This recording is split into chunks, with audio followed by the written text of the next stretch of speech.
Good afternoon, and thank you for joining today's TSVP talk. And it's my great pleasure to introduce our today's speaker, Professor Raphael Winter from Cardiff University.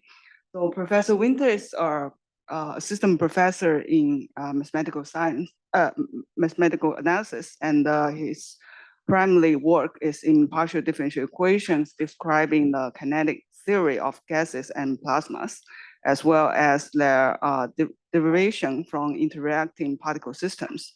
So his recent work includes stopping power law for ions, collisional relaxation of plasma, and the regularity of Landau-Coulomb equation. So today he's going to tell us about how much of plasma physics can a mathematician understand. So I'm very curious, so please. Thank you very much. Thanks so much for the nice introduction, Xiaodan. I couldn't have described better what my research interests are. And also thanks a lot to the TSVP team who are like really hosting us amazingly at the TSVP, and for all of you for coming. And as Xiaodan already said, if you go to the TSVP website and you like check what my research interests are, it says that I'm working on kinetic theory, but I'm assuming that not everybody knows what that exactly entails. So let me first give a short introduction what kinetic theory is sort of about. So there are three systems that you see on the slides. There's one like describing or showing a galaxy. One is a plasma in a fusion reactor. And the third picture is actually showing the movement of sperm cells. And kinetic theory can be applied to all of these three scenarios because it describes the density of particles in time, space, and velocity. So what we're interested in is sort of a statistical description of these systems where we can say how many particles at time t have position x and velocity v. And you can imagine that that's interesting in all of these three scenarios. I mean, I think in cosmology, you might be interested, what is the distribution of particles in the galaxy what's the density in a given region and what is the velocity of the particles there? Same in the fusion reactor, there it actually has some very nice implications and properties. And in the case of sperm cells, you see maybe here on the slides, they have this interesting property that they form these little clusters and there they align their velocities to move sort of as a group with the same velocity. So then in biology, that's called collective motion. That's also observed more generally in other circumstances, such as opinion dynamics. But in biology, it has this nice particle interpretation, right? And you can imagine that in that case, it's interesting to, like, if you zoom out, to have like a statistical description of this phenomenon. Okay, then how does this compare to other mathematical areas that you maybe know or are vaguely familiar with, such as fluid dynamics? There we sort of have this picture. We know, I mean, if we go to the beach and we want to know everything about the water there, we sort of assume, okay, if it's a homogeneous fluid, we forget that there is like solubles inside and so on. We just pretend it's like pure water. Then sort of we have the understanding that we can describe everything by knowing the temperature, the mass density at every point, and the momentum at every point. And so in particular, if you remember what we've talked about before, we're only thinking about what in fluids, what happens at a time in a point. And we're not interested in the velocities. And why is that? It's because in fluids, we make sort of the hidden assumption that the velocities of the particles in water, the molecules have a Gaussian distribution in velocities. So that's just given by the momentum and the temperature. Sort of we don't have to keep track of that information. We know it already. It's encoded in the hydrodynamic field of the fluid. And in these other circumstances that we were discussing, that's actually not an accurate description. You have to keep track of the velocities of particles, otherwise you're losing information. Okay, and the title said how much plasma physics can a mathematician understand? Of course, the answer is not very much. And definitely for me, but also for the more senior and smarter mathematicians who know much more about plasma physics than I do. But in order to explain why that is the case, we have to take a step back and first talk about something else. So I want you to take a look at these 4 videos and have and tell me which one is the odd one out. There's one that is different from the others, and maybe one of you has a guess which one it is. Coffee. Why? Because all of these motions are probably reversible. Because if you look at the, actually on to the left and to the right, top right, okay, I didn't look too much at the bottom left, top left, but they are all reversible. So if you would reverse the, like if you would play it backwards, it would look the same. But the coffee, it cannot happen because you cannot have the sugar come up again. Perfect answer. So in fact, there's even more factual explanation why this one is indeed the odd one out, because that's actually the only video playing forward in time. All the other videos, I've reversed the order of the video. It's you're actually looking at it backwards. So what you were saying is exactly right. So in these three processes, you can't check with your bare eye whether I'm showing you the video forward in time or backward in time. It looks exactly the same, even though, okay, thermodynamically, one could say that these two systems are actually not really reversible, right? It's just that we take out the same amount of energy as we put in, for example, in the case of a steam engine. And here in this, that's known as a Briggs-Rauscher oscillator. It's like one of the few experiments in chemistry that are known to oscillate in a cup, essentially. But you also have to supply like some energy, and you probably lose some energy. So I mean, it's not maybe in the thermodynamic sense strictly reversible, but definitely in what we observe, that's exactly the mechanic that you immediately spotted, that these processes are somewhat reversible on the scale that we observe them. In particular, this in the bottom left, we see a sort of particle simulation of what a gas with very few particles, in this case it's 100, might look like. So it's just little balls bouncing around, essentially undergoing billiard collisions and happily bouncing without losing any momentum or energy in that. And any energy. Momentum is reversed when they hit the walls, but in that little box. So that one is truly reversible in the sense that we don't lose anything, but of course it's also just a mathematical approximation. Whereas, as you explained in the coffee, you would have immediately spotted if I showed you that video in reverse. Okay, so there's definitely something going on with time reversibility.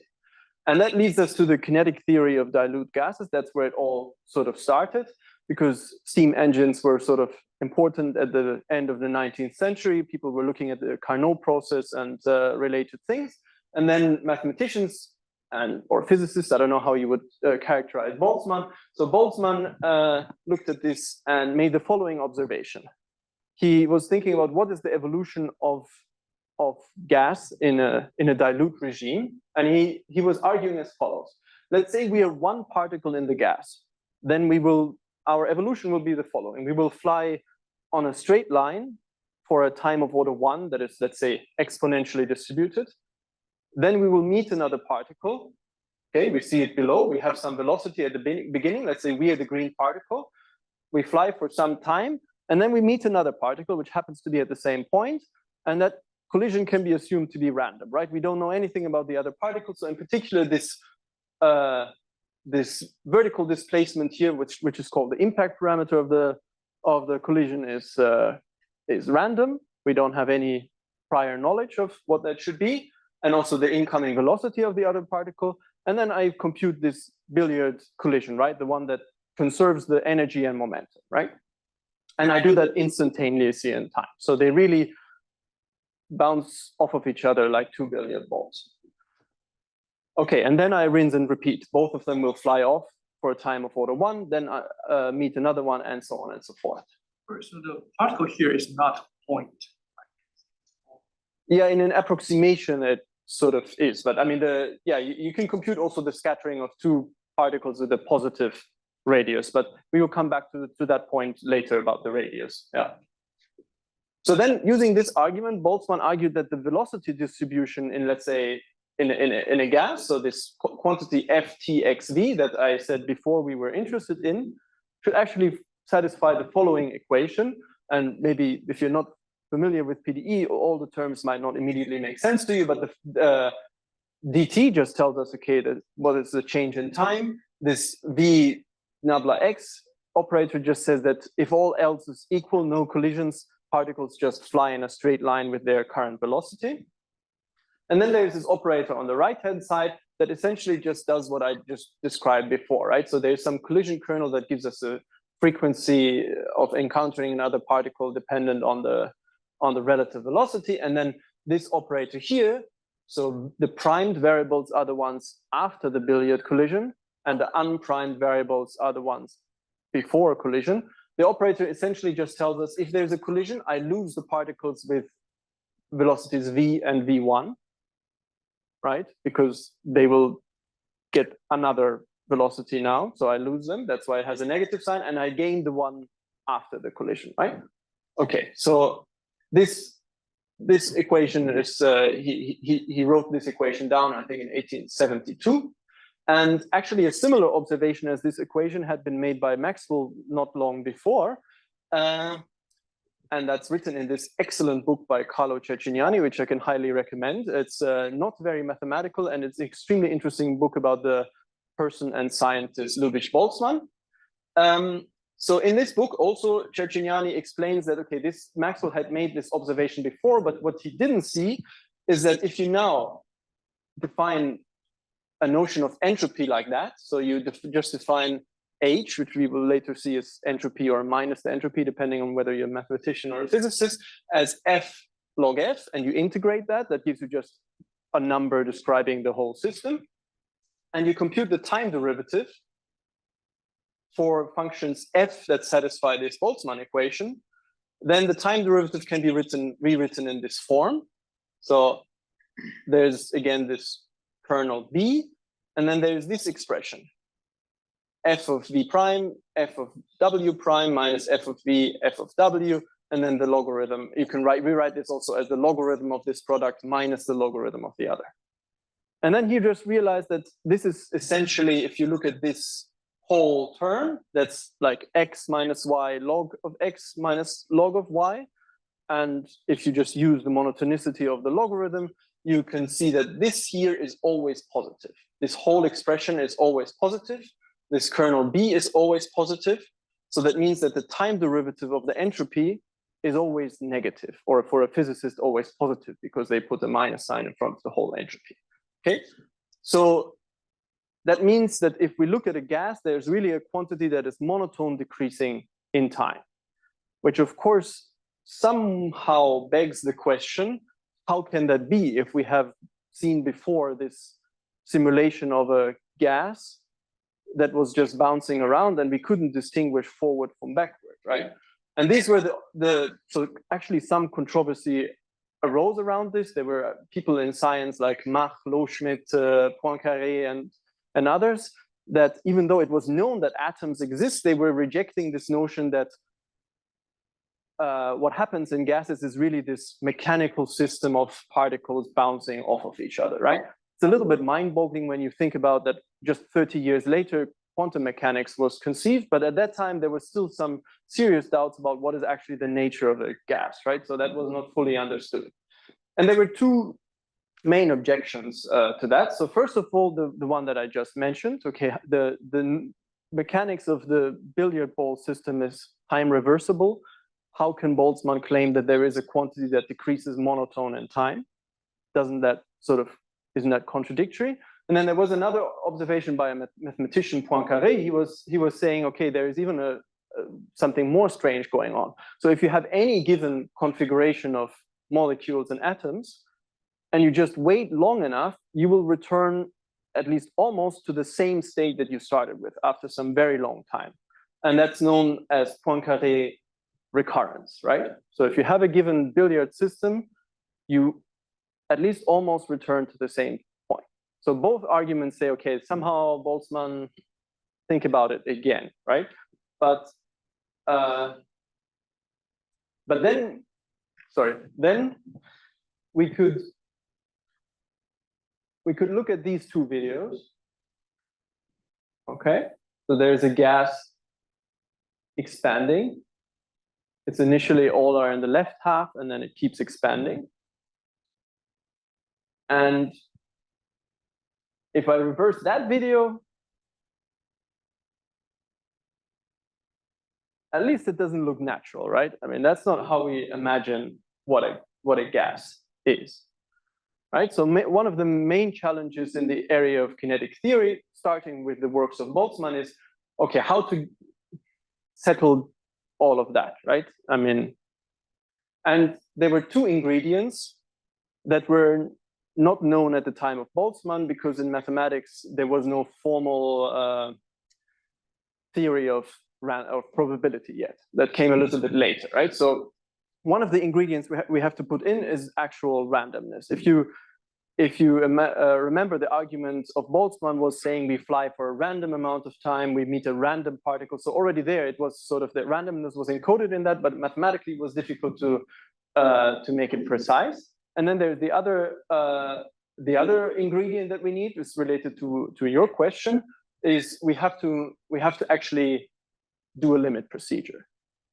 So what we should actually think about is a limit where the number of particles goes to infinity and their radius goes to 0 in a prescribed algebraic relation that in this case keeps the mean free path constant. And in putting these two ingredients together, then we should be able to derive the Boltzmann equation. But we keep, I mean, only the initial data are random, right? So what we are assuming is that initially the particles are placed at random, and then there is this deterministic evolution of the billiard dynamics, right? So it's not that we're encoding probability in the dynamics of the particle, only in the initial state we're saying it's random. And okay, this was actually achieved the first time by Oscar Landford III in 1975 for some short amount of time. So he said for some amount of time that was known for 50 years as the Landford time, he said the justification of Boltzmann is actually correct. If you place them initially randomly and you take the deterministic billiards evolution, you do get the Boltzmann equation as Boltzmann correctly predicted. And then for 50 years, we gained a lot of knowledge on this, on the fluctuations, on large deviation principles, higher order correlations, and so on and so forth. But there was no known derivation of the Boltzmann equation for longer times. So this Boltzmann time is actually, you can characterize it by around 1/4 of the particles have actually undergone a collision up to that point. So it's a very short time. And for a long time, we couldn't justify the Boltzmann equation for long. So does that mean after this line, the entropy could go down, or? For a long time, we didn't know. Now there is this recent preprint of Deng, Hani, and Ma, actually last month. It's a 150-page paper where they claim that they do have a proof that works for every positive time and actually justifies the Boltzmann equation for every positive time. As long as the PDE is sort of well-behaved, the derivation is also correct. I won't present this result as a mathematical gospel yet. I actually would think that, I mean, all the experts are looking at the moment, but I think it's in mathematics, these things take a long time. So I think the review of this paper, until we really know what's going on, it's going to take probably more than 2 years. So in 2 years, ask me again if this was actually correct, right? But there is definitely a lot of activity in this area going on. Okay, so now we have been talking about gases, and let's just remember there is an equation, we have a particle system, we have these limits, we know the ingredients, and what we want to prove is sort of a law of large numbers. In some limit, we converge statistically, we converge to some deterministic object which solves this PDE. Okay, so this is the picture that we have for gases, but in the title of my talk, I promised something about plasma. So let's go there.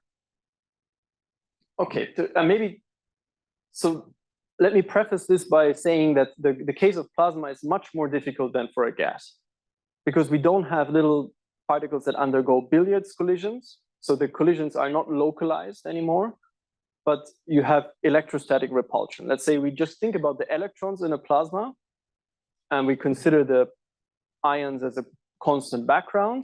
Then the electrons are repulsing each other with the Coulomb potential, which decays like 1/x, which means that if we consider a system, all particles at every time are always in interaction with each other. And that makes the particle system much more difficult than in the gas system, where we can we can show that with high probability at most two particles are interacting at a given time. Where we have some more information is on in some scaling limit where plasma actually still behaves a little bit like the particle system. So there is a Blassov-Poisson equation, which is sort of a nonlinear transport equation, which is extremely important in plasma physics. So let me explain a little bit what it looks like. So we have this. The first two terms are the same as before. We want to know something about the time derivative of f. We have this operator that again just says if all else being equal, particles fly in a straight line. And then there's just this term E in the scalar product with the gradient in V of f. And this just means that there's a force field E that deflects the particles, or there's a force that changes their velocity.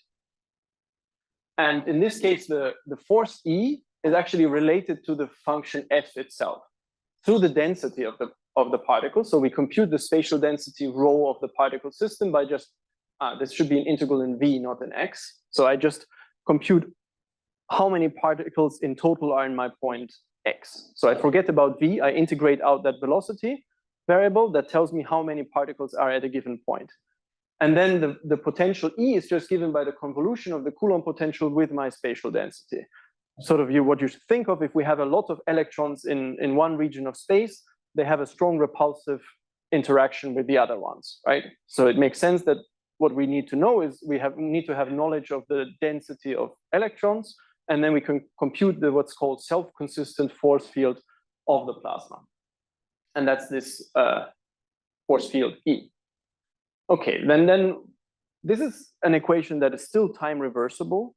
So if we let the evolution run from time 0 up to time t, then we flip all the velocities and let it again run for the same amount of time, we return to the original state.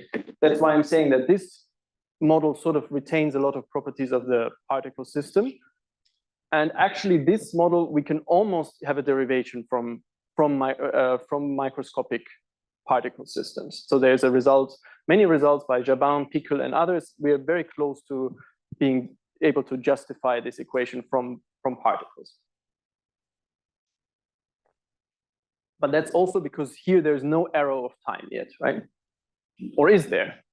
Because if what Clément Moreau and Cédric Villani showed in 2009 is that if our initial data for this problem are very regular, then actually for time going to infinity, both the electric field and the density perturbations so there should be a gradient of f there, sorry. The density perturbations are damping, right? So if you look at a plasma that initially is not spatially homogeneous and the perturbation is small enough from the homogeneous state, for time going to infinity, I will see a homogeneous plasma in space. And which we're kind of remarkable because that's, again, we're getting that from a time reversible equation. There's no real contradiction there because actually the same result also holds backward in time, right? If we go to minus infinity, we will have the same damping. The important part is the regularity. And so for this first result, Cédric Villani, among other results, he was awarded the Fields Medal in 2017, so the quote-unquote Nobel Prize in Mathematics. And there's another interesting aspect about this. So you could ask, so he proved it for very regular initial data. And you could ask, is that actually necessary? And the answer is yes. And there is a very subtle physical effect going on, and that had been known already experimentally since the 80s. The physicists had been able to experimentally create what's known as plasma echoes. And what's that? I take a spatially homogeneous plasma, I make an irregular perturbation at time 0. What I see is the field and the perturbations are damping. It looks like it returns to a homogeneous state. And after some long time that I can compute, suddenly the same information comes back, right? If you think about my initial status as a message, it gets erased, and after a long time, it pops back up.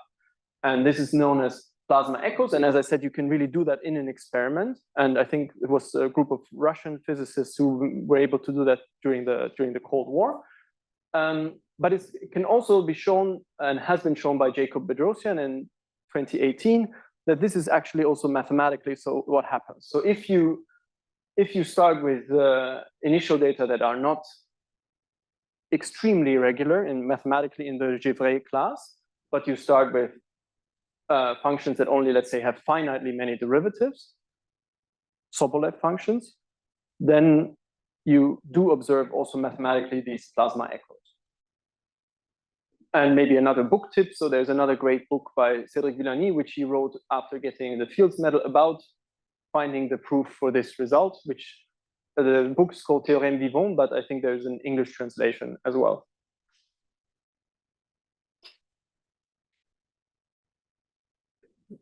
So how important is the small population? It is. At the moment, we don't know about large perturbation. So we have to sort of work in a perturbation. That's also like examples showing that it's large at theology. It's kind of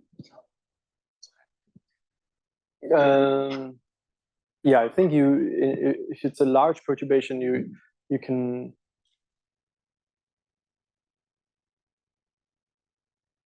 I'm not sure if you can settle it in an experiment like that, right? Because what they were able to do is if you have a small perturbation that is irregular enough, you can actually predict where after what time the echo is. It might be that for a large perturbation there is an echo, but it's after sort of an infinite time, or I mean, I think it's a much more difficult question, at least mathematically.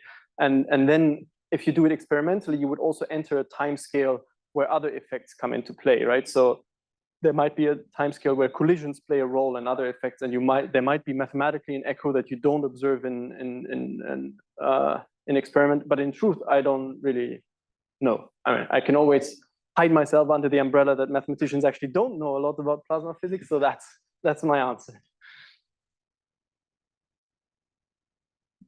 Okay, there is another problem with these systems that I sort of spoke about before, which is related to the long range nature of the Coulomb potential. So again, the potential associated to electrostatic repulsion is like 1/x. So it decays extremely slowly at infinity. And in particular, in 3 dimensions, even in 1 dimension, it wouldn't be integrable, right? So then you can ask yourself, take a plasma of electrons with a fixed background of ions that makes the whole thing electroneutral, and then take a big box of plasma and just put 1 ion in the center of the box. And then you can ask yourself, how big is the perturbation that this 1 ion introduces in this whole plasma? And sort of naively, you would assume that at distance x from my little ion, my perturbation that it induces is proportional to the size of the potential. So the perturbation should also be like 1/x. And so if you integrate that perturbation, it would be an infinite perturbation. So the naive prediction would be a single electron has an infinite effect on a plasma. Obviously, that's wrong. I mean, it's not actually what happens.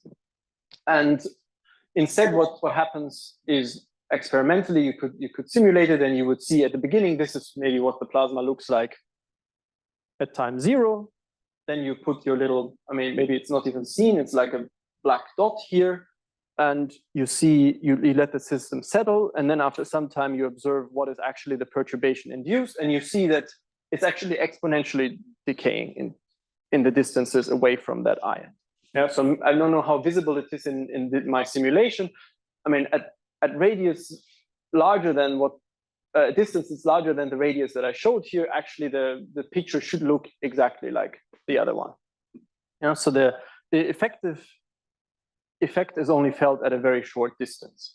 And this radius here is in physics known as the Debye length. And intuitively, what happens is that, okay, let's say you have an electron which is positively charged, then some electrons will come close to that ion and create a shield around it. And then the combined electric field of these shielding electrons and the central positively charged ion, the effective reaction is actually much better behaved than the one that you would naively expect. And then now you could say, okay, that's sort of intuitively clear, and that should be like that in any case, right? It turns out that the Coulomb potential is actually the only potential with that property, in the sense that if you put here x to the minus s, and you don't put s equal 1, but any other number, positive number, you wouldn't get the same effect. So Coulomb interaction is the only one that has this exponential shielding effect. And okay, so you can compute this radius from the physical parameters of your system. It's related to the temperature, the mass density, and the charge that you put. And it's actually a very fundamental principle in plasma physics. You can imagine that if you don't have something like that, you can compute essentially nothing. So there's this book, for example, by Nicholson on plasma physics. This thing will be explained on page 1, because otherwise you cannot do anything, essentially. There have been some mathematical results in an equilibrium plasma. So you take the n particle system and you just see how big what is the decay of particle correlations in an equilibrium plasma, and there they could show that this is exactly the case. But what about for the Vlasov-Poisson equation that we've seen before? Can we prove that this actually happens? And in particular, can we prove that this happens when the charge or the perturbation is large? And the answer is yes, and that's the work I've done 3 years ago with Adolfo Arroyo Rabasa. So the setting is the following. We look at the Vlasov-Poisson equation that we've seen before. It's just that now E is called gradient of Q, and Q is the potential, the self-consistent potential. And you will see that there's no DTF term anymore. And that's because we're looking at the stationary state. So the philosophy is we let the plasma settle for a while, and then we go to some state that doesn't change anymore. So DTF is 0. And then that means that that state should satisfy this equation. Same equation, just written slightly different, the same we have seen before. And then we have to make a boundary condition to make the whole thing. I mean, we sort of consider the problem on an infinitely extended space. We have to put a boundary condition, which is essentially this boundary condition here is telling us f of xv goes to, if x is very large, goes to some given velocity profile.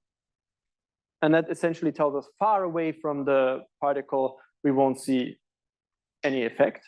We're not claiming that this is exponential or whatever. It's just that if we go far away, there's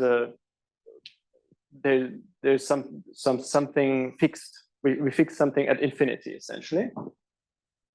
And what we can prove is that even if the charge is very large, so it's a non-perturbative result, the potential induced by the steady state and the density perturbation are both really exponentially decaying in the Debye radius. Okay, that uses some kind of convex analysis tricks. I won't go into the details of the proof, but maybe one thing that is interesting is that if you define theta, the integral, sorry, I forgot everything. So here, mu is the charge that we put, and we don't put just a single ion, but we put a whole charge distribution mu. And then we compute the reaction of the plasma to the charge distribution mu. And the proof says we have this exponential decay over distances of the Debye length. And the other thing is that if we define the total charge as just the integral of whatever perturbation we put, then as soon as that total charge is positive, so in total it's attractive to the plasma, then these solutions to this equation cannot be unique. And so there have to be, actually we can show even more. We can say that there are infinitely many solutions to this equation. And why is that? So in blue, let's imagine this is our charge measure, right? It might be an ion or 2 ions, or we smear it out a little bit. There's some electrostatic matter that interacts with the plasma. And then in black in the picture, you see what could be the orbits of electrons in the plasma. in the steady state case, right? So you see here, this electron, for example, it experiences some attraction from the charge measure because we assume that it's positively charged in total. So you have these curved orbits. But the important part is that there are orbits that never leave the vicinity of this charge measure. They're sort of trapped. They don't actually have to be like in a closed periodic orbit. They can just stay in on a sort of within a radius of the charge measure, right? And that's just, I mean, think of Earth traveling around the sun, right? It's actually the same interaction potential that governs the evolution. It's also like 1/x, and we're on a stationary orbit. And that's the same thing that happens to the electrons in this system. And the source of non-uniqueness is remember, there is a boundary condition at infinity that tells us what's the distribution of the plasma very far away from the perturbation that we put in the charge measure. And all these orbits, they connect to the boundary condition. They go to plus infinity somehow, right? I mean, this particle will fly off, and then its value is determined by the boundary condition. But then there are these electrons that are trapped in the orbits, and for those we don't know. The boundary condition doesn't tell us how much matter there is on these high energy levels in the system. And that's the source of non-uniqueness that we found. Okay, let's talk about something completely different, which is about collisional plasma. So before I said we were talking about plasma in a time reversible sense. So if you reverse all velocities, you return to the same state as before. But now let's think about a time scale where plasma behaves more like the gas system we see before. So there's a scale where collisions play an important role. And on that scale, we can look at the regularity of kinetic PDEs. And to explain this a little bit, I have to explain first what I need to, what I mean by regularity. And because probably not all of you are mathematicians, I'll try to do that in a sort of as fast way as possible. So there's the heat or diffusion equation, which you can just write as dTu is Laplacian of u. It really just tells you how, for example, if you put dye in water, how it slowly diffuses through the water. Okay, that's not a kinetic equation because we don't keep track of the velocities. We just see how it distributes in space. Then what you can do is you can compute the Fourier transform of the equation. So you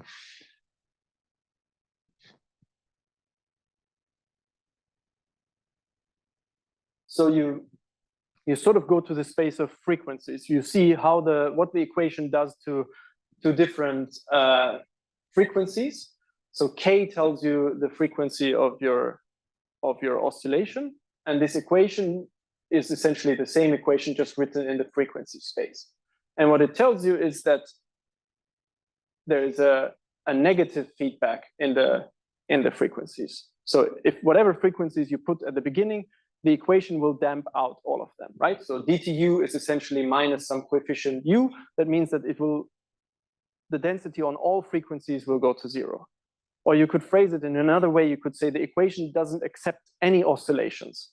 As soon as there's oscillations in your system, the equation will remove them, right? So what that looks like in practice is I started here with some, so this is an actual simulation of the PDE using visualpde.com. So I started with some initial datum that has a lot of little oscillations.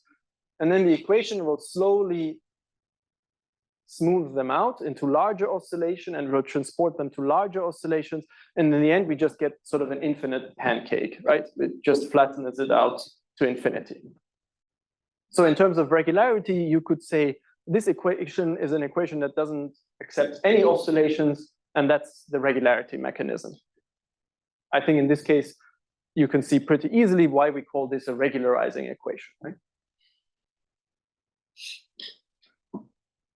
So now we can look at kinetic PDE. So this is, for example, an equation that takes into account the collisions in plasma. I don't want to go into too much detail what the different symbols here mean. But we can make two observations that make it immediately easy to see that what we've seen for the heat equation cannot be the case here. So as the Boltzmann equation for gases, these Maxwellian or Gaussian velocity distributions, so if you just have essentially e to the minus v squared with a scale to a particular temperature, they're all steady states. So they're all invariant under this equation, right? So if I have a plasma that is at equilibrium with a given temperature, the velocity distribution will be this one, and it will be stationary in time. And the temperature is arbitrary, right? If I heat up the plasma, it will again go to equilibrium, and that will stay like that. So you could say that the laws of evolution for a plasma are invariant under temperature change.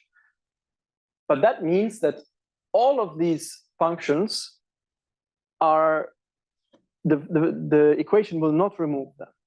And if you think about what these functions look like, they can be flatter functions, or they can be very peaked ones. So these, you can already, from this observation, you can see the equation has no mechanism that just blindly removes all oscillations. It accepts at least Maxwellian oscillations, right?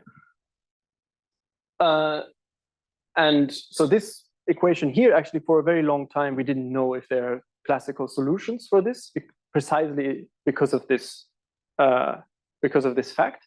We didn't know what is keeping it from creating new oscillations, or, I mean, what is the keeping a plasma stable, sort of. And then last year, there was this very nice paper by Guillen and Silvestre, and they actually identified another monotone functional for this equation. They show that the so-called Fisher information is also something like the entropy that can just decrease in time. And you see there is a gradient of F here that gives you some notion of regularity. Okay, but it just says this function cannot increase. What about erasing? Is there a mechanism that does actually erase some oscillations? And this is a question that you could ask as follows. So let's take a warm subsystem. Let's see, this is this big tail here. And you put it in interaction with a colder subsystem. Both of them are at equilibrium, right? So this system here is the effect of the colder system, which is a little bit, has a smaller mass. And then there is a larger system, which is at equilibrium at a higher temperature. And what would happen if you create a plasma like that is composed of two subsystems, one small cold and one big warmer system? So intuitively, you would say what should happen is that the colder system just warms up, and the whole system goes to an equilibrium that is prescribed by the total kinetic energy of the system. But it's not actually that easy to prove, because as we discussed, there is no intrinsic mechanism of the equation that says this little bump here is not accepted, right? Because we know that if there wasn't the warmer system, it would actually, the equation wouldn't erase this little Maxwellian dot here. And so this is the question that I investigated this year, actually, with Maria Gualdani from the University of Texas at Austin. And what we were able to show is that there is a mechanism that allows us nonetheless to show that exactly what you physically would expect does happen, right? So we take initial data, which are exactly what I described. I have some Maxwellian M, which is the warmer system at equilibrium. I initially perturb it with a smaller, colder subsystem. And what we can prove is that there's some explicitly no computable function E, which describes how the colder system slowly warms up, such that at every time the system is of the form M plus E plus F, where F is a perturbation which we can show is small. So we can sort of say the system stays close to some explicitly computable function. We can see how this little bump is removed, and then we get into a regime where known results tell us actually the system goes completely to equilibrium. So we can in particular prove that for large times we have this exponential or stretched exponential decay to equilibrium. And the interesting part about this in the terms of PDE theory is that the initial perturbation we put is a sequence of supercritical perturbations. And we can still show that there is a regularization that is uniform in the parameter of describing a family of supercritical perturbations, just for the people who are in PDEs. Okay, and I think this is pretty much how much I want to say about why mathematicians don't know anything about plasma physics. Thank you.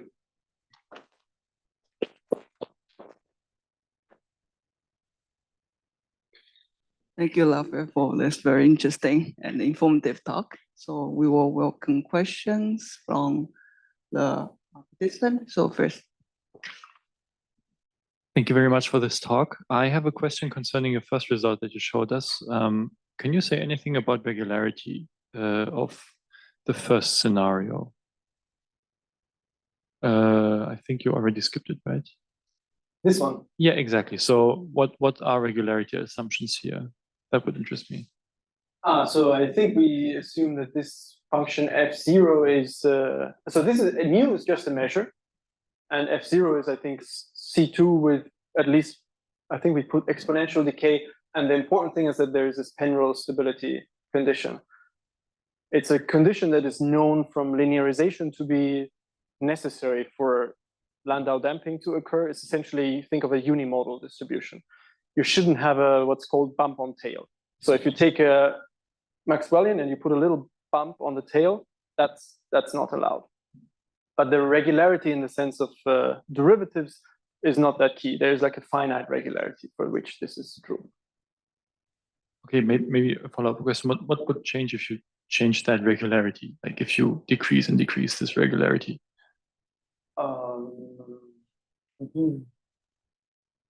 I feel like the result will be fairly stable under assuming less regularity. Of course, at some point you have to think about what is the interpretation of the equation, right? I mean, you have to introduce some kind of weaker notion of solution so that you can still define.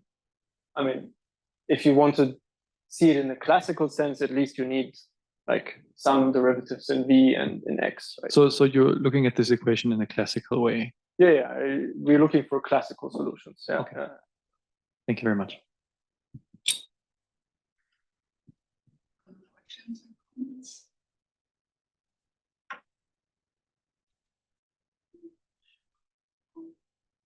Zoom participants. So I have a quick question, so naive question. So at the end of the part one, so when you mentioned this things long for time. Yes, so naive question is like, what is the main difficulty generalizing this short time result to?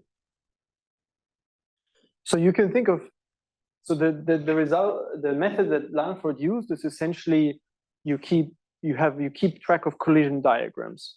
You keep track of which particle has collided with which. And you can intuitively think that at some point, if you wait long enough, two particles will be somewhat related, right? Through, I mean, that has collided with a third, fourth, fifth, sixth, and then at some point there is a connection back to one that you've already seen, right? And these kind of correlations are a key factor. And then it's just, in order to do this technique, Lanford expanded the solution in a power series. And the radius of convergence of the power series is finite and is given by this radius. So if you want to use that power series technique, you're sort of stuck to that radius. Other questions and comments? So if no, let's thank